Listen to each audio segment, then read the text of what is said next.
Nah, dari perjalanan hijrah inilah kita berangkat bicara tentang tahun baru. Karena nggak lepas dari nilai historis ini, Pak. Ketika itu diriwayatkan dalam satu riwayat, awal mula penetapan tahun baru Hijriah itu pada zaman Khalifah Umar Ibnul Khattab. Pada zaman Khalifah Umar Ibnul Khattab. Ada dua pendapat pada saat itu. Pertama, Umar bin Khattab ini melanjutkan kekhalifahan dari Abu Bakar As-Siddiq. Ketika Umar bin Khattab menjadi seorang khalifah, presiden lah katakan begitu, ada seorang gubernur yang dalam satu riwayat kalau tidak salah Abu Musa Al-Asy'ari saat itu. Beliau ini seringkali menerima surat menyurat dari Khalifah Umar, ada bulan, gak ada tahun. Karena orang-orang Arab zaman dulu itu mereka sudah mengenal, Pak. Yang namanya bulan penanggalan itu sudah mengenal. Namun tidak baku gitulah. Tidak baku. Nah, saat itu Umar bin Khattab diusulkan oleh Abu Musa Al-Asy'ari tadi bahwa sebaiknya bagaimana kalau surat masuk dan surat keluar pemerintahan kalau dibiarkan nggak ada penanggalan kacau, makanya harus ada penanggalan gitu. Akhirnya usul ini disampaikan oleh para sahabat saat itu didiskusikan. Ada yang mengatakan bagaimana kalau kita menggunakan periode penanggalan kerajaan Romawi kuno gitulah. Terhitung dari Nabi Adam diutus ke dikirim ke bumi oleh Allah. Akhirnya mereka menolak terlalu jauh. Atau dimulai dari peristiwa Nabi Ibrahim dibakar dah. Terlalu jauh. Dari peristiwa banjirnya Nabi Nuh terlalu jauh. Atau kita ambil dari negara Persia aja. Kan udah agak kemariin gitu. Ditolak oleh para sahabat dengan alasan kerajaan Persia itu setiap ganti raja apa yang telah dilakukan raja itu diulang lagi, Pak. Jadi nggak bisa dilanjutkan dari masa pemerintahan dia. Jadi misalnya dari tahun sekian sampai tahun sekian itu raja pertama, raja kedua naik yang lalu diulang lagi. Jadi kan nggak bisa dijadikan acuan. Dan saat itu para sahabat berusul bagaimana ketika hijrahnya Nabi Muhammad SAW dari Mekah ke Madinah, gitu Pak. Dan itu disetujui, makanya saat itulah penanggalan Hijriah dikenal tahun baru itu terhitung dari hijrahnya Nabi Muhammad dari Mekah ke Madinah. Berarti besok 1446 Hijriah. Berarti kurang lebih sudah 1446 tahun yang lalu Nabi Muhammad melakukan hijrah. 14 abad yang lalu. Nah, itu disetujui, makanya kita sebagai umat Islam mengenal dengan tahun baru Islam, tahun baru Hijriah yang jatuh pada 1 Muharram. Nah, kembali kita mungkin berpikir ya. Dalam 1 tahun itu ada 12 bulan.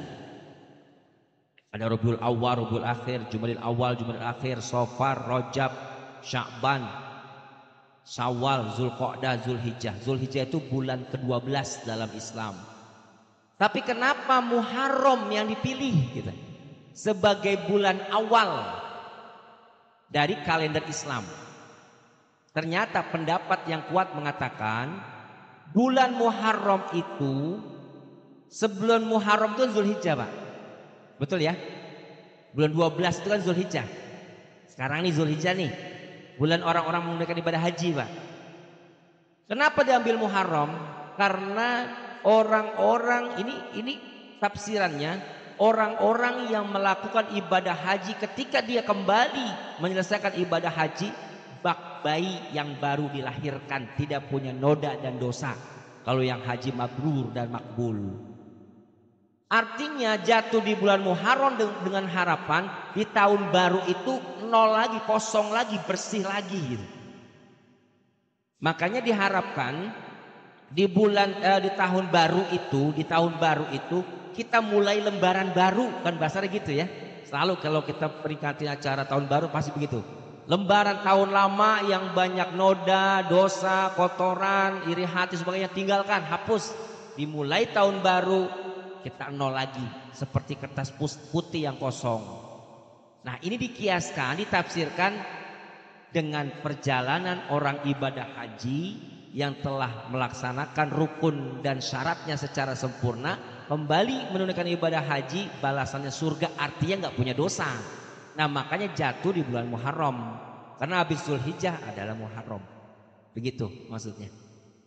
Para bapak ibu yang kami muliakan, lantas apa yang bisa kita pik gitu ya dari peristiwa hijrahnya Nabi gitu, daripada peringatan Muharram. Kalau bicara amalan, pada YouTube sebelumnya sudah kita bahas tentang amalan bulan apa, bulan Muharram gitu ya. Ya sudah pernah kita bahas sebelumnya. Nah, yang terpenting Pak, yang terpenting hikmah daripada kita melakukan hijrah gitu ya, atau Nabi Muhammad saat itu melakukan hijrah. Poin pentingnya adalah ini bisa kita terapkan, walaupun jadi gini, kita harapkan setelahnya tahun 1445 yang akan kita tinggalkan masuk ke 1446 Hijriah, tahun baru Islam maksudnya. Tentunya di samping kita buka lembaran baru, sesuatu yang negatif kita tinggalkan, yang positif tingkatkan, kan gitu. Noda kesalahan itu semua harus kita perbaiki di tahun berikutnya. Lebih daripada hikmah kita Rasulullah melakukan hijrah dari Mekah ke Madinah, ini merupakan dasar dari penentu kalender Islam, tahun baru Islam, itu nggak lepas dari peristiwa hijrahnya Nabi Muhammad dari Mekah ke Madinah. Nah, hikmah dari hijrah Mekah ke Madinah yang pertama adalah kita atau umat Islam saat itu bertambah kecintaan kaum muslimin terhadap Nabi, bahkan Islam. Karena terlihat bagaimana ajaran Islam yang sempurna mendamaikan orang-orang suku-suku yang saling bermusuhan, berpecahan, itu semua dipersaudarakan. Jadi dengan melihat ajaran-ajaran Islam yang nampak yang dicontoh oleh Nabi, umat Islam saat itu semakin cinta terhadap Islam. Kita pun harusnya tahun baru Islam, harusnya kita akan tambah melaksanakan ibadah, meningkatkan ibadah, kualitas ibadah kita tingkatkan, taklimnya harus lebih rajin, kan gitu. Ini menandakan ada nilai makna yang tercantum yang kita bisa ambil dari peristiwa hijrah. Setelah kita mengenal sejarah hijrah, berarti kita setelah masuk nanti tahun 1446 Hijriah besok, tentunya kita semakin tambah cinta terhadap Islam, cinta terhadap agama kita, meningkatkan iman dan Islam kita, ketakwaan kita. Jadi jangan disamakan ibadah kita tahun sekarang dengan tahun depan. Kalau bisa lebih baik tahun depan gitu. Itu yang pertama. Yang kedua, umat Islam karena sudah dari Mekah sudah banyak umat Islam, ditambah dengan penduduk Madinah banyak yang masuk Islam, akhirnya umat Islam semakin kuat. Artinya momen tahun baru Hijriah besok, antara kita satu dengan lainnya harus tambah saling menguatkan dalam hal-hal yang positif tentunya. Antara warga, dengan jamaah harus saling menguatkan sebagaimana Nabi Muhammad telah memperlakukan itu dengan penduduk Madinah saat itu. Kita harus mengambil hikmah, Pak. Jangan kita tahunya peringatan tahun baru Islam itu salah satu amalannya menyantuni yatim di 10 Muharram. Tapi kita nggak tahu sejarahnya bagaimana awal mulanya Muharram itu ada gitu. Terus apa makna terkandung di dalamnya? Ternyata Pak, ini perjuangan besar dan panjangnya Nabi gitu.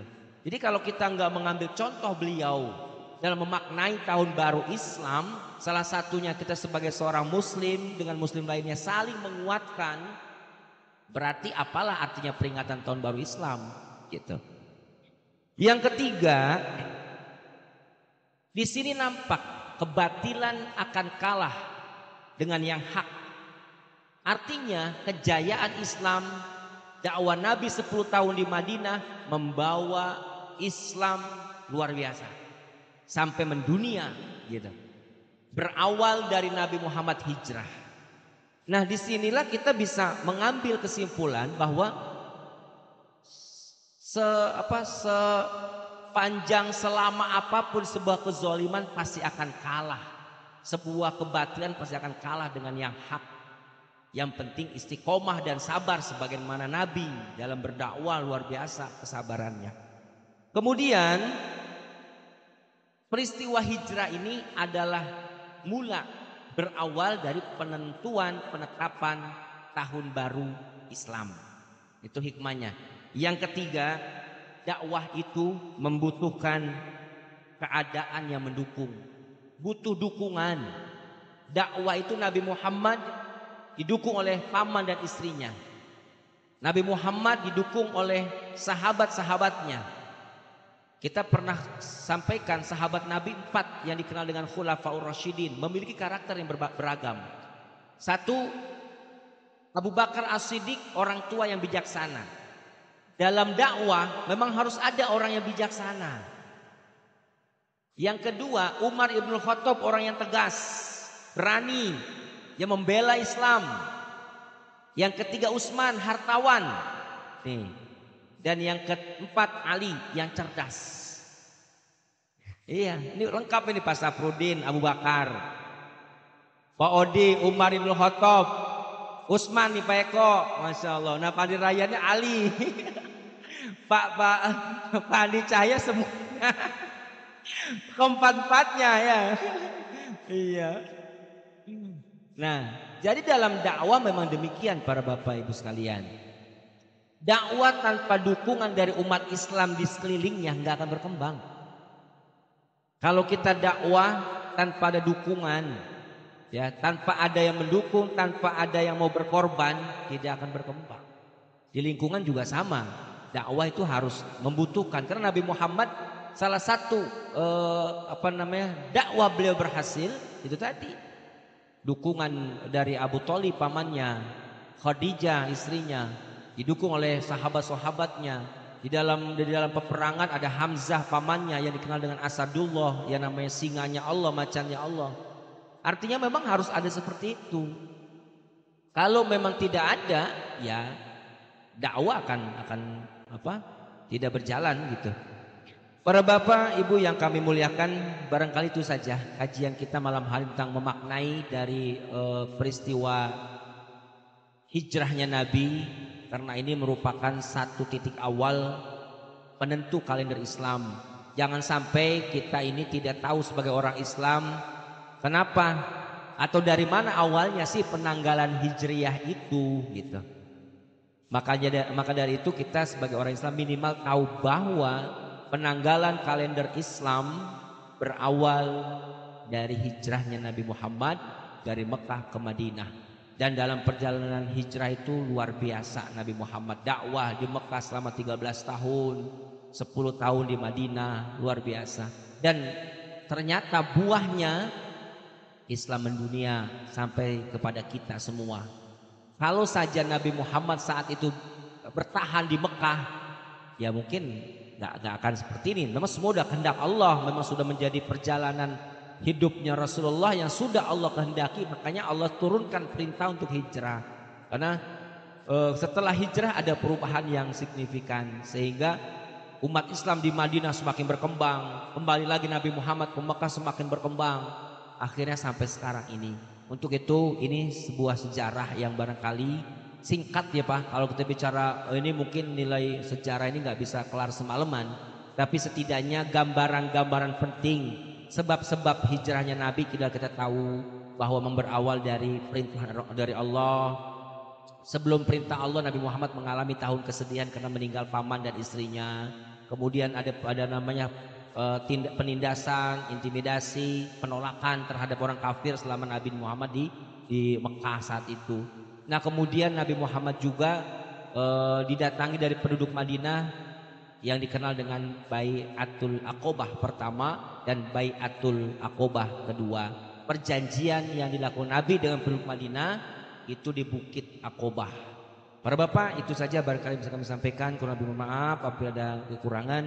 Kurang lebih mohon maaf. Akhirul kalam. Assalamualaikum warahmatullahi wabarakatuh.